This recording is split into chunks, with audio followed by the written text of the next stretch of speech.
Hello મારા વાલા વિદ્યાર્થી મિત્રો, મારું નામ છે નિતેશ જોગલ અને તમારું સ્વાગત છે એનજે ક્લાસીસ ગુજરાતીમાં.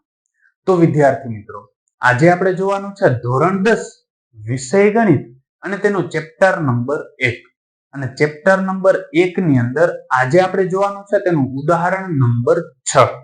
અને ઉદાહરણ નંબર 6 તથા તેના જેવા કોઈ પણ દાખલાઓ તમે જોવા માંગતા હો, એટલે કે ધોરણ 10 ના કોઈ પણ વિડીયોઝ તમે જોવા માંગતા હો તો ચેનલ પર જઈ ત્યારબાદ પ્લેલિસ્ટ ની અંદર જઈ અને તેની અંદર ધોરણ 10 ના ગણિતના દરેક ચેપ્ટરના પ્લેલિસ્ટ તમને જોવા મળી જશે. અને આ પ્લેલિસ્ટ ની અંદર તેના દરેક દાખલાઓ અને દરેક ઉદાહરણો તથા આઈએમપી દાખલાઓ પણ તમને જોવા મળી જશે. જો તમે તે જોવા માંગતા હો તો ચેનલ પર જઈ અને પ્લેલિસ્ટ માંથી જોઈ શકો છો. આજે આપણે જોવાનું છે તેનું ઉદાહરણ નંબર 6 કે જેની રકમ મને કંઈક આ પ્રકારે આપેલી છે કે દર્શાવો કે 5 માઇનસ વર્ગમૂળમાં 3 એ અસમય છે. બરાબર, એ સંખ્યા અસમય છે તેવું મારે સાબિત કરવાનું છે.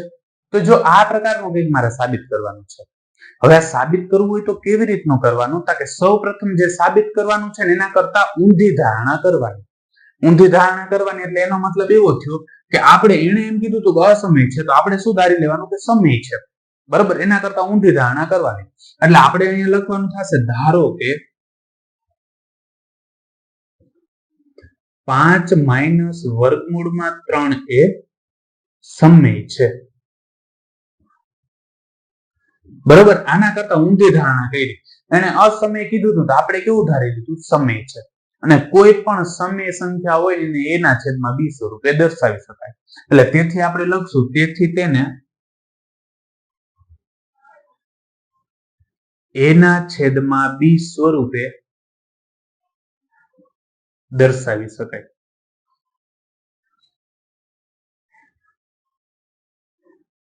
દર્શાવી શકાય એમ લખો તો એ હાલે, લખી શકાય તેમ લખો તો એ હાલે. બરોબર, હવે એ ના છેદમાં બી સ્વરૂપ એટલે એનો મતલબ એમ કે નાનામાં નાનું સ્વરૂપ, એનું અવિભાજ્ય સ્વરૂપ. ધારો કે 3 ના છેદમાં 4 આવી રીતની કોઈ સંખ્યા આપી હોય તો આનો એક સિવાયનો કોઈ પણ સામાન્ય અવયવ નથી મળતો. બરોબર, એટલે કોઈ બીજી રીતે ભાગી ના શકાય, આવી રીતની એને દર્શાવી શકાય. એમાં કોઈ પણ પદ આવી શકે. આપણે અહીંયા ચલ ધાર્યું એક એ ને એક બી. બરોબર, એના સિવાય કંઈ નથી. હવે એ ના છેદમાં બી સ્વરૂપે દર્શાવી શકાય તો હું આમ લખી શકું 5 માઇનસ વર્ગમૂળમાં 3 બરાબર એ ના છેદમાં બી. હવે જો આનું આપણે આગળ સાદુરૂપ આપવું હોય તો શું કરવાનું? તો જો અહીંયા શું આપેલું છે કે અહીંયા વધશે માઇનસ વર્ગમૂળમાં 3 એટલે લખું માઇનસ વર્ગમૂળમાં 3 બરાબર એ ના છેદમાં બી. 5 આ બાજુ પ્લસ હતા, આ બાજુ એવા તો કેવા થઈ ગયા? માઇનસ. હવે અહીંયા વર્ગમૂળમાં 3 છે ને માઇનસ છે, તો સૌ પ્રથમ તો એને મારે કેવા કરવાના છે? પ્લસ કરવાના છે. હવે એને પ્લસ કરવું છે તો હું શું કરી આની નિશાની બદલાવી નાખીશ. હવે નિશાની બદલું તો શું થશે? કે આ વર્ગમૂળમાં 3 માઇનસ હતા તો કેવા થઈ ગયા? પ્લસ. બરાબર, આ બાજુ એ નિશાની બદલશે, આ માઇનસ હતા તો પ્લસ થઈ ગયા. અહીંયા 5 કેવા છે? માઇનસ, તો એ કેવા થઈ જશે? પ્લસ. અને આ એ ના છેદમાં બી એ પ્લસ છે તો એ કેવા થઈ જશે? માઇનસ. એટલે આ પ્રકારે લખ્યું. જો હજી ના સમજાણું હોય તો કહી દઉં, વર્ગમૂળમાં 3 ને પ્લસ કર્યા, આ પેલું પદ જો માઇનસ થાય તો આને આમ લખાય ને એ ના છેદમાં બી, અને આ પ્લસ છે તો એને આવી રીતના લખાય. આ જ પદનું સાદુરૂપ આપ્યું છે. 5 ને પેલા લખ્યા ને એના છેદમાં બી ને પછી લખ્યા. એટલે એ બાબતે કન્ફ્યુઝ થતા નહીં. હવે જો અહીંયા વર્ગમૂળમાં 3 એ કેવી સંખ્યા છે? અસમય સંખ્યા છે. તો એની સામેની કોઈ પણ સંખ્યા હશે એ કેવી થશે? અસમય. કેમ કે આને આગલા ઉદાહરણ એટલે ઉદાહરણ નંબર 5 ની અંદર જ આપણે જોયું હતું કે વર્ગમૂળમાં 3 એ કેવી સંખ્યા છે? અસમય સંખ્યા છે. તો એની સામેની સંખ્યા કેવી થાય? અસમય. કેમ કે અહીંયા બંનેની વચ્ચે શું કીધું છે? બરાબર. એટલે આ જેવું છે ને આ એવું જ છે, એનો મતલબ એવો થાય. બરાબર એટલે તો એમ જ કઈ કે આ જેવું છે એના જેવું જ આ છે. એટલે આ જો અસમય હશે તો આ કેવું થાય? અસમય થાય. એટલે એ જ વસ્તુ હું અહીંયા લખું છું કે આપણે જાણીએ છીએ કે વર્ગમૂળમાં 3 એ અસમય છે. હવે જો વર્ગમૂળમાં 3 છે એ અસમય છે એવું આપણે અહીંયા જોવા મળ્યું છે, એ આપણે ખબર છે.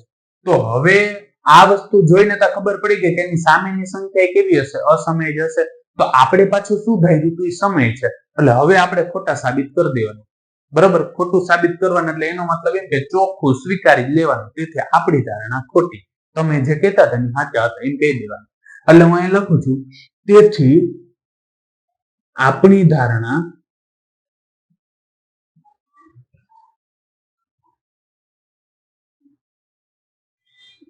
ખોટી. માટે એને કઈ સંખ્યા આપી હતી કે 5 માઇનસ વર્ગમૂળમાં 3 એ કેવી થશે? અસમય જ થશે.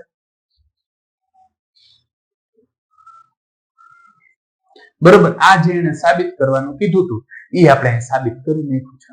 તો ત્યારબાદ હવે આપણે જોઈએ તેનો ઉદાહરણ નંબર 7 કે જેની રકમમાં મને એવું કીધું છે કે દર્શાવો કે 3 વર્ગમૂળમાં 2 એ અસમય છે. આ સંખ્યા અસમય છે ને એવું સાબિત કરવાનું છે. તો જો આને સાબિત કરવું હોય ને તો એ સેમ ટુ સેમ એ જ રીતે સાબિત થાય. સૌ પ્રથમ તો અસમય છે એટલે આપણે એના કરતા કેવી ધારણા કરવાની? ઊંધી ધારણા કરવાની. ઊંધી ધારણા કરવાની એટલે હું એ લખીશ ધારો કે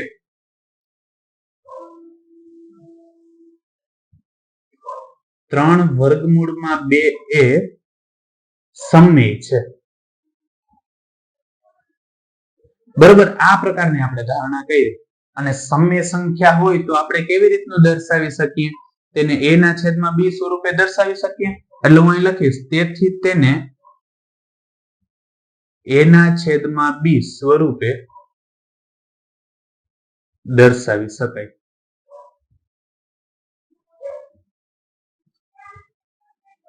a ના છેદમાં b સ્વરૂપે દર્શાવી શકાય એટલે એનો મતલબ એમ કે 3 વર્ગમૂળમાં 2 બરાબર શું લખી શકું? a ના છેદમાં b. આનું સાદું રૂપ આપવું હોય તો 3 આ બાજુ ગુણાકારમાં છે, આ બાજુ આવે તો ભાગાકારમાં. એટલે થશે વર્ગમૂળમાં 2 બરાબર a ના છેદમાં અહીંયા જે 3 ગુણાકારમાં હતા એ અહીંયા આવી ગયા ભાગાકારમાં એટલે 3b થઈ ગયા. હવે આપણે ખબર છે કે વર્ગમૂળમાં 3 એ કેવી સંખ્યા છે? અસમય છે. અને વચ્ચે લખ્યું છે બરાબર. એટલે આ જેવું છે આ એના જેવું જ થાય. એટલે જો આ અસમય હશે તો આ એ કેવી થશે? અસમય થશે. એટલે આપણે અહીં લખશું આપણે જાણીએ છીએ કે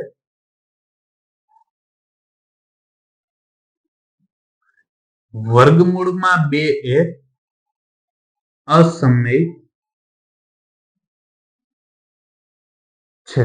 બરાબર. વર્ગમૂળમાં 2 અસમય છે તો એની સામેનું અસમય થાય એટલે આપણે જે ધાર્યું હતું કે સમય સંખ્યા છે એ આપણી ધારણા કેવી પડી? ખોટી પડી. તેથી આપણે અહીંયા સ્વીકારી જ લેશું. તેથી આપણી ધારણા